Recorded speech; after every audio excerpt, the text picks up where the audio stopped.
After 5 days in jail, embattled court clerk Kim Davis is a free woman.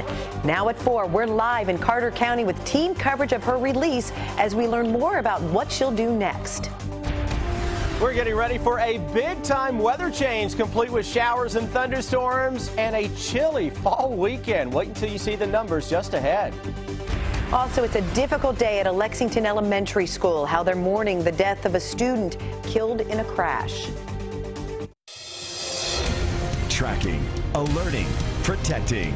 This is WKYT News at 4. Good afternoon. I'm Jennifer Palumbo. It's another steamy and dry day in the bluegrass. You're looking live at downtown Lexington, where it's just hit 90 degrees.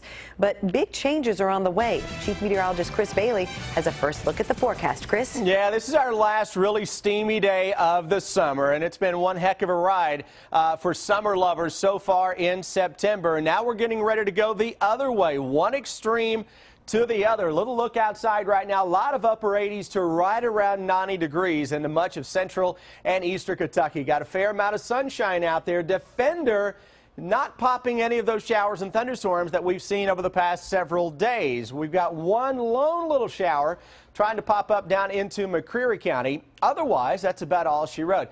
Look at a satellite view. Clouds trying to come at us from parts of the Smoky Mountains into southeastern Kentucky. So if we are to see a shower or thunderstorm, that may be the prime area over the next couple of hours.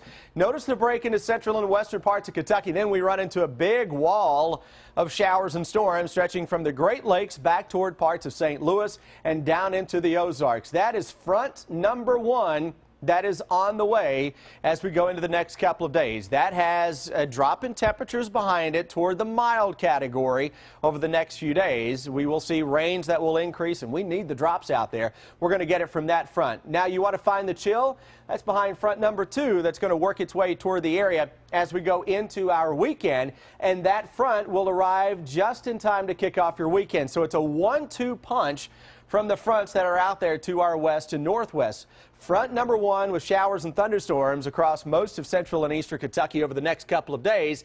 Front number 2 then gives us that big drop in temperatures that we're going to be seeing as we make our way into the coming weekend. So if you're out and about this evening, we've got temperatures that will be into the mid and upper 80s still around 7 o'clock. Just an isolated shower thunderstorm chance. By 11 this evening, those numbers will begin to drop toward the mid and the upper 70s under a partly cloudy sky into much of central and eastern Kentucky. Humidity levels are going to stay up there as well as we go through the next several hours. But overall, this is a forecast for the evening that is straight out of summer. But once we get toward the weekend, it is all about the big fall front that is now crossing the border out of Canada into the Rockies and the Northern Plains. So, Jennifer, looks like the best of both worlds coming up over the next several days. We're going to get the rain and we're going to get much cooler weather. Wait until you see the numbers in the 7-day forecast when I come back here in 15. Well, see you then, Chris. Rowan County Clerk Kim Davis is a free woman. About 2:30 this afternoon, she walked out of the Carter County Detention Center to hundreds of supporters holding a rally. Federal Judge David Bunning granted her release and warned her not to interfere as deputy clerks in her office issue marriage licenses. Just a few minutes ago, we heard from Kim Davis for the first time since she was jailed 5 days ago. To the tune of the song Eye of the Tiger, she stepped onto the stage in front of the detention center where there was a rally in her support. She then addressed the crowd.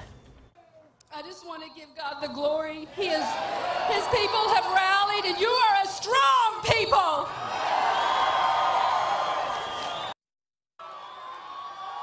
Visibly overcome with emotion while she was on stage, she walked off just shortly after those comments. And just after that, there was a massive rally going on in the parking lot to show support for her.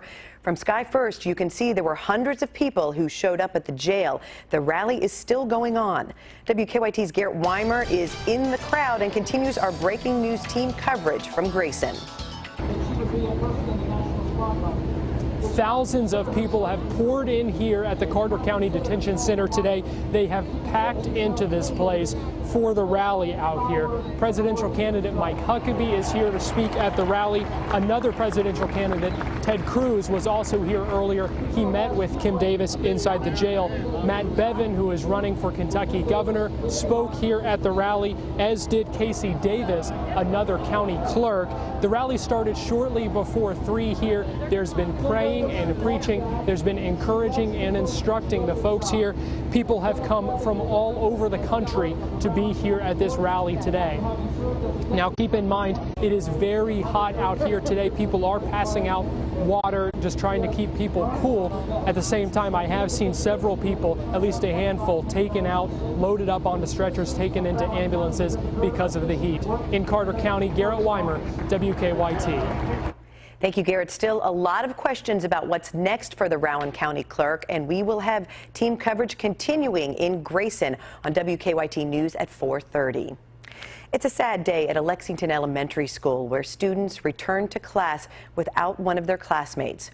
Lauren Oslin was one of 3 people killed in a crash in Jessamine County this weekend.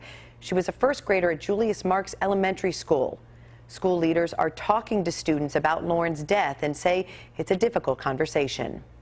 The word death and dying are not words that are frequent in their vocabularies, and we want to help them as much as we can and support their emotions of what they're feeling and why they're feeling that.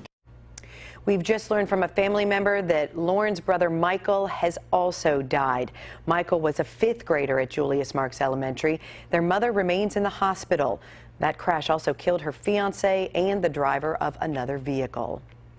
Family and friends will remember a U.S. airman killed in Afghanistan.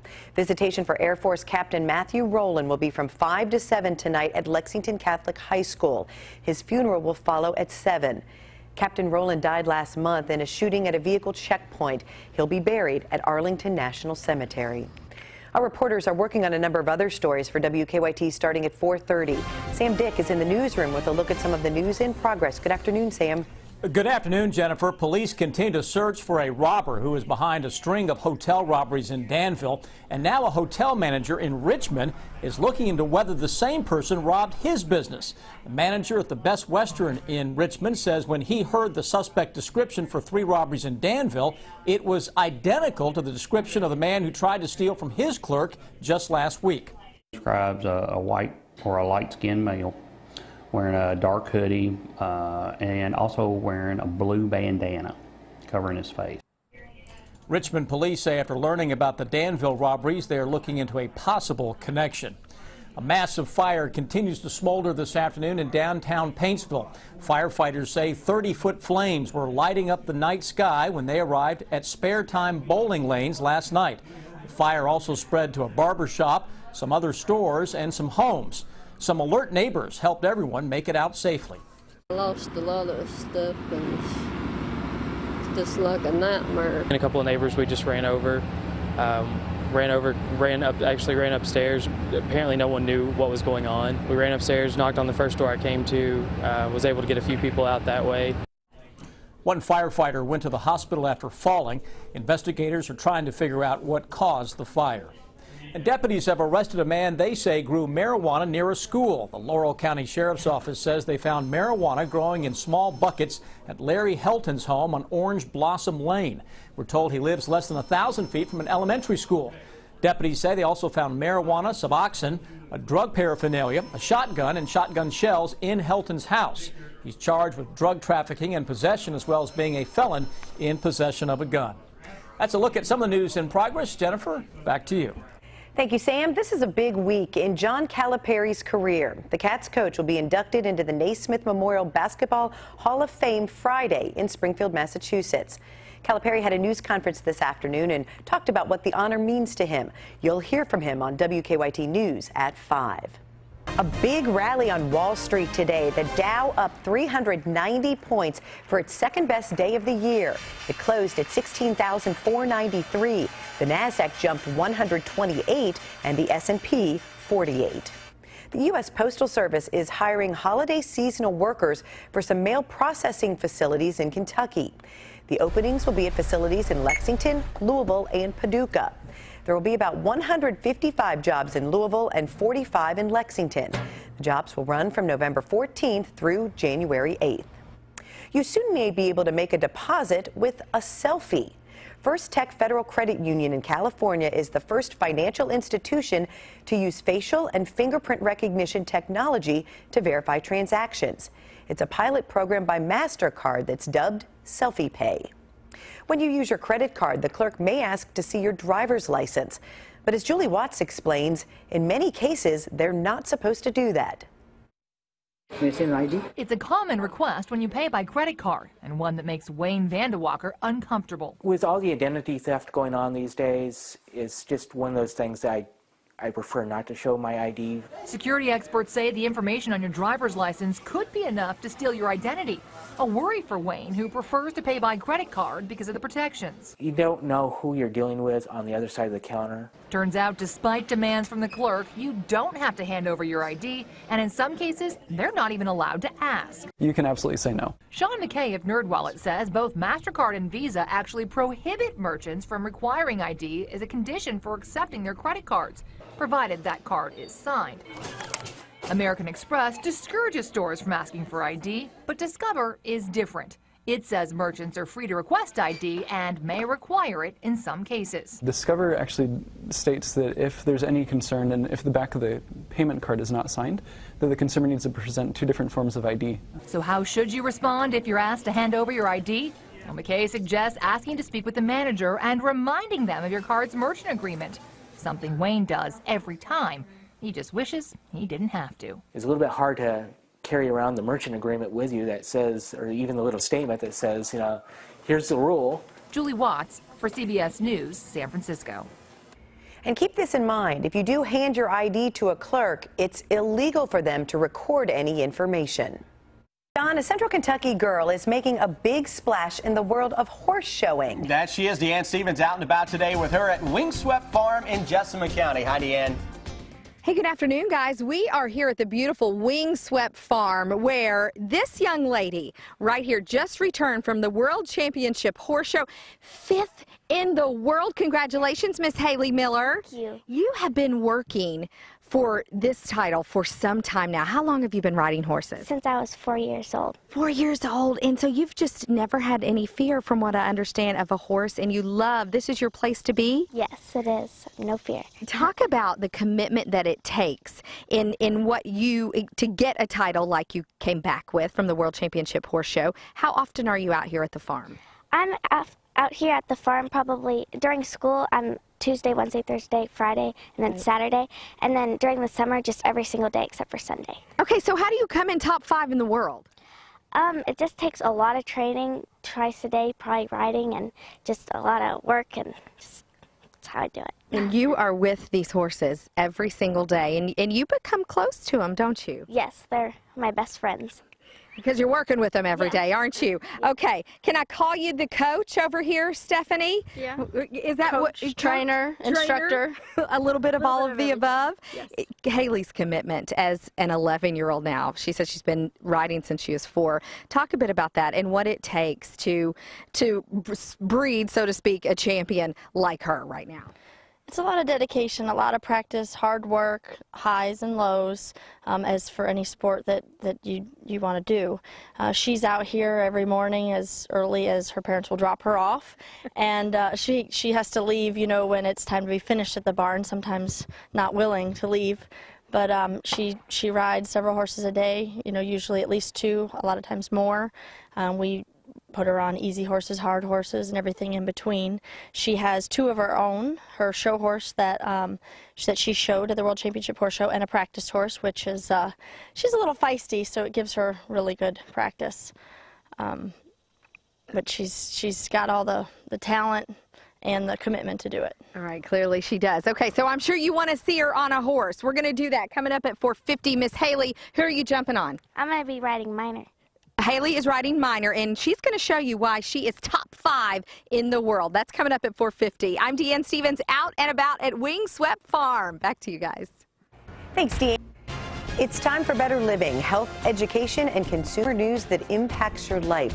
The group Doctors Without Borders says one of the world's most effective snakebite treatments is running out, and they say that could put tens of thousands of lives at risk, especially in developing countries.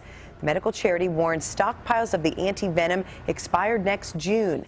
They're asking the World Health Organization to get involved.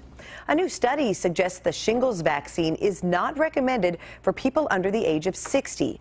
Researchers say it's not a good value for younger patients since their risk is low and the vaccine becomes ineffective by the time the patient is more likely to need the protection.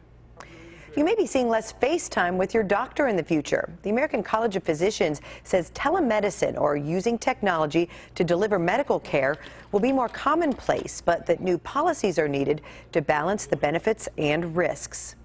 The tray table on an airplane may be the dirtiest thing you touch when you fly. The website travelmath.com collected 26 samples from 5 airports on 2 different airlines, but it didn't name which ones. Samples from the tray tables showed they were the dirtiest spots tested. Second on the list was the drinking fountain button in an airport, followed by the plane's overhead vents. But all samples tested negative for fecal matter such as E. coli.